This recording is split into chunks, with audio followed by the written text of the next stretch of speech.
पैसे का गरीब होना तो कोई बहुत बड़ी बात नहीं है, क्या फर्क पड़ता है आदमी पैसे का गरीब, यदि बुद्धि का गरीब है तो वह सर्वनाश को प्राप्त होकर रहेगा, वह परमात्मा की ओर नहीं मुड़ सकेगा। ये प्रायः इस प्रकार की बातचीत पूछी जाती है। चले गए हैं हनुमान जी महाराज अपने दल के साथ और लोग अपनी अपनी दिशा में चले गए हैं। सुंदरकांड का आरंभ होता है। सुंदरकांड का आरंभ आज जांबवान की प्रेरणा से होता है। आपने शब्द पढ़े, जांबवान प्रेरित करते हैं हनुमान जी महाराज को। क्या अभिप्राय है इसका? क्यों उन्हें अपना कर्तव्य पता नहीं, मुझे क्या करना है, क्या आवश्यकता है जांबवान की प्रेरणा की? इसके पीछे एक छोटी सी कथा है भक्तजनों। आप जानते ही हैं, अहल्या एवं गौतम ऋषि की पुत्री है अंजना, जो हनुमान जी की मां अप्सरा। इनका विवाह तो हुआ है केसरी वानर के साथ, लेकिन अभी तक कोई संतान इत्यादि नहीं। विचरती है, अपना रूप परिवर्तित भी कर लेती है अंजना। अनेक सी विद्याएं इस प्रकार की जानती है। पहाड़ी पर विचर रही है, बहुत सुंदर, अति सुंदर। ऐसे लगा किसी ने मेरा दुपट्टा पकड़ा है, किसी ने मेरी साड़ी जो भी कुछ भी पहना हुआ होगा, मैं पल्लू पकड़ा है। और उस पल्लू पकड़ने वाले ने जोर से आलिंगन किया।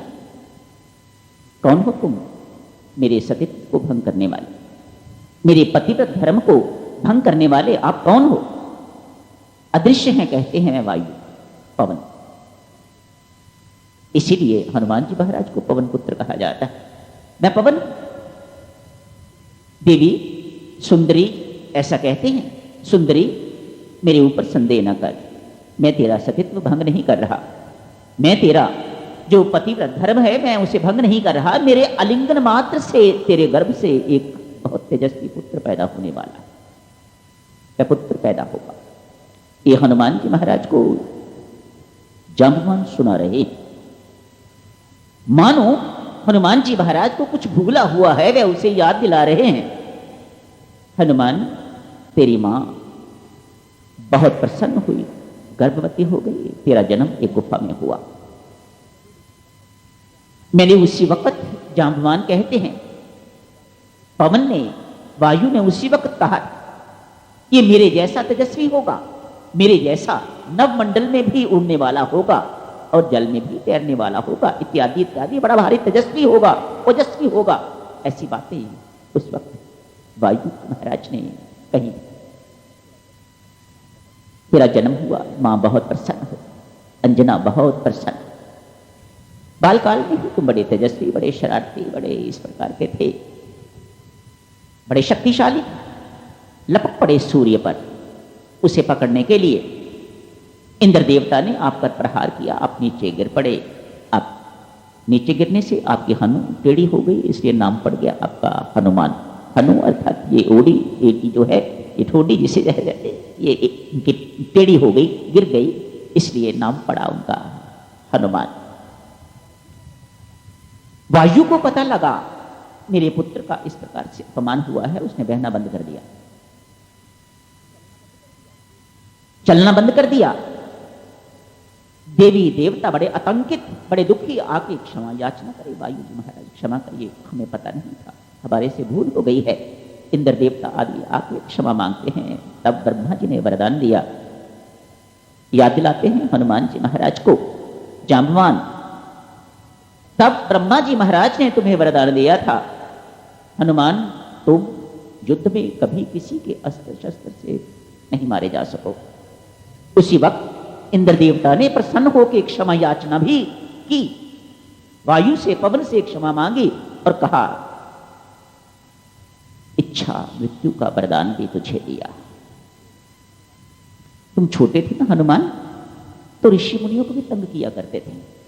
संत महात्मा, कभी किसी ने शिवलिंग रखा हुआ है, किसी ने शालिग्राम रखा हुआ है, तो आप वे जब पूजा करते थे तो आप उनके शालिग्राम इत्यादि पकड़ के या शिवलिंग इत्यादि पकड़ के उनको समुद्र में फेंक देते थे। इतना बल तेरे अंदर उस वक्त कि तू बड़ी बड़ी शिला को भी जो है धकेल देता था। और संत महात्मा बड़े आतंकित हो जाते थे, बड़े भयभीत हो जाते थे। एक संत महात्मा ने शाप दिया था तुम्हें, जा तुझे अपना बल भूल जाए। हनुमान जी महाराज आप बहुत बलवान हो, आप अति शक्तिशाली हो। जांबवान जब प्रेरणा देता है तो उनके बल की, उनके भूले हुए बल की उन्हें याद दिलाता है। उठो महाराज, आपके बिना ये काम कोई नहीं कर सकता। हम वानरों का संताप जो है वह मिटाइएगा, हमारी दुविधा दया कीजिएगा, हमारे ऊपर कृपा कीजिएगा, हमारे ऊपर, और जाइएगा मातेश्वरी सीता की खोज के लिए। सुंदरकांड का शुभ आरंभ यहीं से होता है। हनुमान जी महाराज जांबवान द्वारा प्रेरित किए गए हैं, याद दिलाया गया है उन्हें। बड़ा विकराल, बड़ा विशाल, विराट स्वरूप हनुमान जी धारण करते हैं। ऐसा स्वरूप पहले कभी किसी ने नहीं देखा हुआ। इतना विराट स्वरूप हनुमान जी महाराज धारण करते हैं। जिस पर्वत पर खड़े हैं उस पर्वत पर अपना पांव मारा वह पर्वत धस जाता है। इतना बल आ गया है, उन्हें याद आ गया है, ओ मैं इतना बलवान, इतना मेरे अंदर समर्थ, इतनी मेरे ऊपर परमात्मा की कृपा, ये सब बातें उसे याद आ गई। हनुमान जी महाराज आकाश मार्ग से जाते हैं या तैरते हुए जाते हैं, ये हमारा विषय नहीं है। बलवान हैं, मर्जी के मालिक हैं, दोनों मार्गों से चल सकते हैं, वह उन्हें कौन रोक सकता है। महाराज वह ठोक बजा के कहता है, मेरे मार्ग को कोई रोकने वाला कोई है नहीं। ठोक बजा के कहते हैं, मेरे मार्ग को कोई नहीं रोकने वाला, वह चाहे नभ मार्ग से, आकाश मार्ग से जाए, चाहे वह तैर के जाए। सर्वप्रथम साधना के मार्ग से हनुमान जी महाराज जा रहे हैं। एक साधक शांति की खोज, मां की खोज में जा रहा है। सर्वप्रथम बाधा, जब आप भी अपनी साधना के लिए कभी कोई निकले, अब तो छोटी मोटी साधना के लिए निकलते हो, इसलिए बहुत बाधाएं आती भी नहीं हैं, आती भी हैं तो उनका पता नहीं लगता। जब कोई साधक अच्छी साधना के लिए निकलता है तो उसके सामने सबसे पहली जो बाधा आती है वह अपना परिवार है। पत्नी रोकेगी साधना के लिए, माँ बाप रोकेंगे साधना के लिए, आगे सागे संबंधी रोकेंगे। क्या करोगे, ये आयु है तेरी साधना करने की, इतनी छोटी आयु में ही श्री रामश्रम जाना शुरू कर दोगे, सारी उम्र आगे पड़ी हुई है, अभी रुको, बहुत जाप नहीं करने देंगे। हैं यहाँ साधक, आज ही किसी ने मेरे से शिकायत करी, मेरे माँ बाप मुझे रोकते हैं बहुत जाप नहीं करना, ये अभी उम्र थोड़ी है अधिक जाप करने की, साधना नहीं करनी। भक्तजनों, संत महात्मा यहां आपको स्पष्ट करते हैं ये बाधाएं आई। संत महात्मा कहते हैं, शास्त्र कहते हैं, साधना के मार्ग में कोई भी यदि बाधक बनता है, चाहे वह बाप है, चाहे वह पति है, चाहे वह मां है, चाहे वो कोई सगा संबंधी है, शास्त्र कहता है वह पापी है। पत्नी जा रहा है, पति जा रहा है साधना के लिए, पत्नी रुकावट बनती है। स्वामी जी महाराज ने लिखा, पत्नी को बाधा नहीं बनना चाहिए, ना सेवा के कार्य में ना साधना के कार्य में उसे जाने देना चाहिए, उसे ये इजाजत, उसे रुकावट नहीं। संत महात्मा यहां एक छोटी सी बात स्पष्ट करते हैं, भक्तजनों, आप साधक को साधना करनी उनके कहने से बंद नहीं करनी। अभी आपने सुना ना, साधना में रुकावट डालने वाला व्यक्ति पापी है, और यदि आप उनके कहने से साधना रोक देते हैं तो मानो वह पापी हो गए।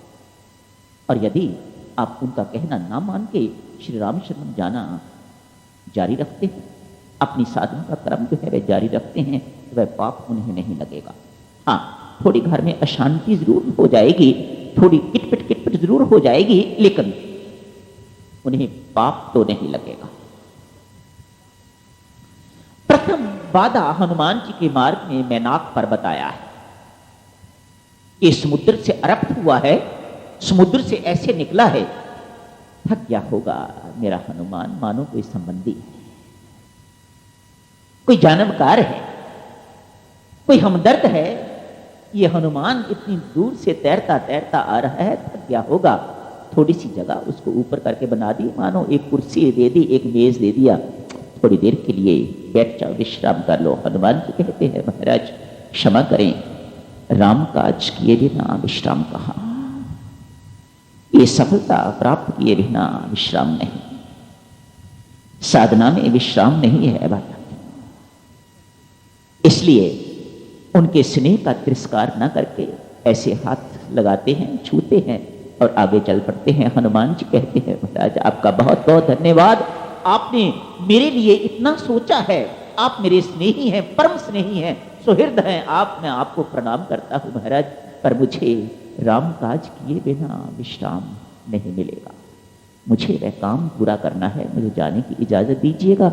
इस प्रकार से टच करके, इसलिए साधक जनों, हनुमान जी महाराज अपने इस कार्य से हम सबको उपदेश देते हैं।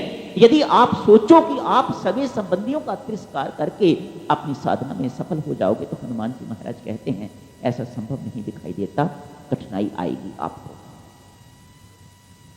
सगे संबंधियों को, अपने माँ बाप को, अपने भाई बहन को, पत्नी पति को समझाना है, उन्हें रास्ते पर लाना है, उनका तिरस्कार नहीं करोगे, ये आपको तिरस्कार जो है साधना में चैन नहीं लेने देगा, इसलिए इनका तिरस्कार नहीं करना। विश्राम नहीं चाहिए, मानो संतों महात्माओं को, देवी देवताओं को ये पक्का हो गया, हनुमान जी महाराज में शारीरिक बल पर्याप्त है, ये जिस काम के लिए जा रहा है वह करके आएगा। सारी की सारी प्रभु का काम है, सारी की सारी दैवी शक्तियां भी साथ हैं हनुमान जी महाराज के साथ। वे साथ हनुमान जी महाराज अकेले नहीं, और दैवी शक्तियां बिल्कुल बड़े क्लोजली उनको वॉच कर रही हैं, उनकी हर चीज को। हनुमान में शारीरिक बल पर्याप्त है, बहुत अच्छे। बुद्धि बल भी चाहिए, क्या बुद्धि भी इसकी ठीक है या नहीं? आगे जाकर थोड़ी देर जाते ही एक राक्षसी प्रकट होती है, सुरसा। सुरसा को आध्यात्मिक दृष्टि से कीर्ति कहा जाता है। जब इंसान किसी भी सत्कर्म करने के लिए निकलता है तो कीर्ति, प्रशंसा उसका पीछा पीछा करना शुरू कर देती है, आगे पीछे घूमने शुरू कर देती है, यशमान मिलना शुरू हो जाता है, वह होनी शुरू हो जाती है। 2-3 दिन आप कहीं जूतने पर खड़े हो, बहुत अच्छा है, देखो छोटी उम्र है, कितनी लगन लग गई है इसको। ये बातें आम सुनने को मिलती हैं, प्रशंसा सुनने को मिलती है, यशमान आगे आता है, इसी को सुरसा कहा जाता है, कीर्ति कहा जाता है। क्या स्वभाव है इसका? यही ना, इसका पेट कभी भरता नहीं। सुरसा हनुमान जी महाराज को खाना चाहती है। क्यों खाना चाहती है? मैं तेरे से वायदा करता हूं, मैं राम काज के लिए जा रहा हूं, मुझे उस काम को अवश्य करना है, मुझे जाने दे, मैं वायदा करता हूं तेरे साथ, लौट के आऊंगा, प्रॉमिस करता हूं, मैं प्रण का पक्का हूं, मैं प्रॉमिस करता हूं, मैं आऊंगा और तब मुझे तू खा लेना, तब मुझे अपना काम जो है कराने दे। नहीं सुरसा मानती, ये यश कीर्ति इस प्रकार से पीछे पड़ती है, ये आपको आगे नहीं निकलने देती, वहां गाड़ के रख देती है ये यश मान की चाह, ये कीर्ति, ये प्रशंसा वहीं आपको रख देती है, पकड़ चक्र के रख देती है आपको। सुरसा मुंह खोलती है, ठीक है आप मुंह खोलो। हनुमान जी महाराज बड़े होते जाते हैं और बड़ा मुंह करती है कीर्ति, इसका तो मुंह कभी पूरा भरने नहीं वाला, तो खूब फैलाती जाएगी अपना मुंह, कीर्ति है ना, खूब फैलाती जाएगी। हनुमान जी महाराज उतने ही और बड़े होते जाते हैं, पर हनुमान जी महाराज को तो अपना काम निकालना है, इसलिए जब देख लिया बहुत बड़ा मुंह इसने खोल दिया है, तो हनुमान जी महाराज ने तुरंत अंगूठे मात्र का अपना साइज बना के उनके मुंह में घुस के तत्काल और भीतर से बाहर आ जाते। सुरसा बहुत प्रसन्न होती है, अरे वाह वाह वाह वाह, बहुत बढ़िया, जा तू सफल होके आएगा। हनुमान जी महाराज अपने इस कृत्य से हमें ये शिक्षा देते हैं, हर साधक को ये बोध होना चाहिए मुझे कहां छोटा बनना है और कहां बड़ा बनना है।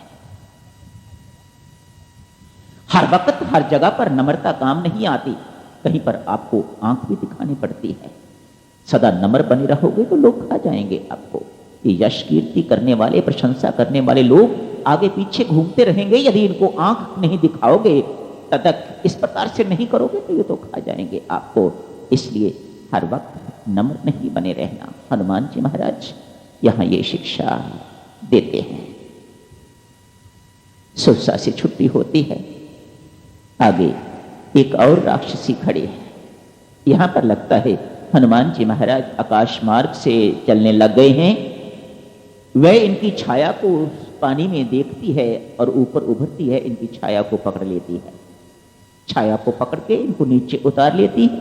बड़ी बलवान है छाया, अर्थात अहम, अहंकार नीचे खींचती है। हनुमान जी महाराज अहंकार कहा नहीं, ये तो मान रहित है, उनमें अहंकार लेश मात्र भी नहीं है। पर ये सिंह की नाम की राक्षसी राहु की मां है, ये इन्हें नीचे उतार लेती है। ये फजूल में मेरा टाइम जाया कर रही है, बहुत बातचीत उससे नहीं करते, उसको मार देते हैं हनुमान जी महाराज और आगे चलते हैं। आगे बढ़ते हैं तो अंतिम बाधा आती है लंका जी के द्वार पर। लंका पहुंच गए, द्वार पर लंका की अधिष्ठात्री देवी लंकनी है, तो वह भी राक्षसी पर वह खड़ी है, वह भीतर नहीं जाने देती। समय हो गया है भक्तजनों, यहीं समाप्त करने की इजाजत दें। इसी चर्चा को कल जारी रखेंगे। लंकनी को बहुत लाभ होता है हनुमान जी महाराज से। कल करेंगे चर्चा भक्तजनों, आज यहीं समाप्त करने की इजाजत दें, समय हो गया है। परसों बहुत बातचीत हो नहीं सकेगी, मेरे लिए तो कल का ही दिन है, तो हनुमान जी की यात्रा कल समाप्त करेंगे। साथ ही एक और चर्चा की आवश्यकता मैं प्रण कर चुका हूं, किसी से वायदा कर चुका हूं कि वह चर्चा चाहे थोड़े समय के लिए हो, करनी है। कल का ही समय है, तो कल दोनों चर्चाएं परमेश्वर कृपा करें ये समाप्त हो सकें। अंकुश रहे थोड़ा तो संभव है समाप्त हो जाएं। चर्चा है जिसकी होगी, एक तो ये हनुमान जी अपनी यात्रा किस प्रकार से पूर्ण करते हैं, इसके बाद दो ही सिद्धांत है ना, एक तो है कर्म सिद्धांत, साधना का मार्ग, और दूसरा है शरणागति का मार्ग। परमेश्वर किस पर कृपा करता है, ये कौन निर्णय लेता है?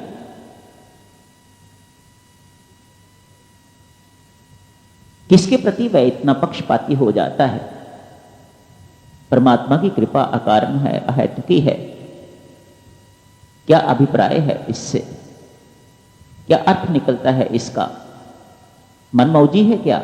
जिस पर मर्जी कृपा कर दी, जितनी मर्जी कर दी, जिसको मर्जी दुत्कार दिया, जिसको मर्जी पक्ष के अंदर कर दिया, जिसको मर्जी बाहर कर दिया, इत्यादि इत्यादि। कल करेंगे भक्तजनों चर्चा। स्वभाव तो परमात्मा का बिल्कुल ऐसा ही है, समझना बहुत कठिन, कहना भी बहुत कठिन, पर करेंगे कोशिश। कल थोड़ा जितना भी समझ में आ सके सब मिलके समझने की कोशिश करेंगे।